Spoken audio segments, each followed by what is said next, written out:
Ayan, magandang hapon. Kagigising lang dito sa dulo na kaiga. Ayan. Yung apo ko. Ayan.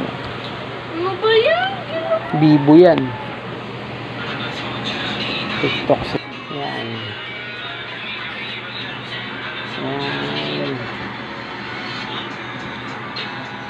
Ayan. Yan yung mga apo ko. Mga busy kasi nagki-TikTok yan sila eh.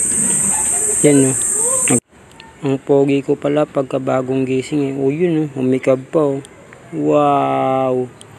Parang si Jack Roberto ah. Pero syempre maraming hindi papayag dyan. Alam mo naman sa mundo ng mga kababalaghan maraming epal, di ba? Ayaw magpasingit kaya sige. Pogi na rin naman kayo.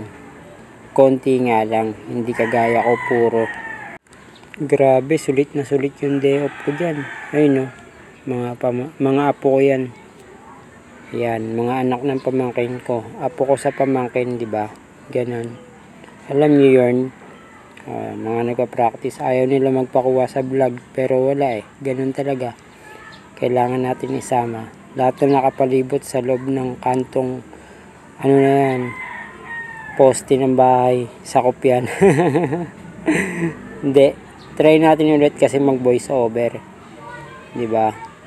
Pero ngayon, try lang muna kung effective. Pogi ko pala sa personal pag bagong gising. Yan, naglalakad na ako niyan. Nandiyan na ako sa labasan namin. Lumabas na ako ng eskinita. Papunta na akong tatawid. Bakit na ako sa tulay? Pagpasensya nyo na yung boses ko, medyo paos. Ganun talaga yung mga pogi. Ayan, paket na ako ng tulay. Yan, lakad lang. Ayan o. Nakikita nyo naman, di ba? Sa likod ko, highway na. Nagmuta pa. Yan. Yan o. Valenzuela yan yung tulay na yan. Pero bababaan ko, tulay ng Malabon. Yan, yung mismong tulay na tinatapakan ko, Malabon na yan. Yan, patatawid na yan. Ay, ang kalsada na yan, Malabon na yan. Yan. Pa-crossing yan eh.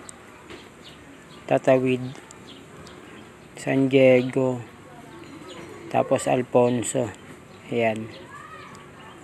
Ayan. Try lang natin ulit mag voice over kung effective ba. Dito na ako, Mercury.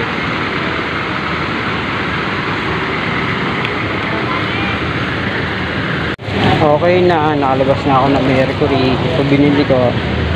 Hindi na ako nag-video sa loob, baka kasi bawal eh. Pauwi na ako.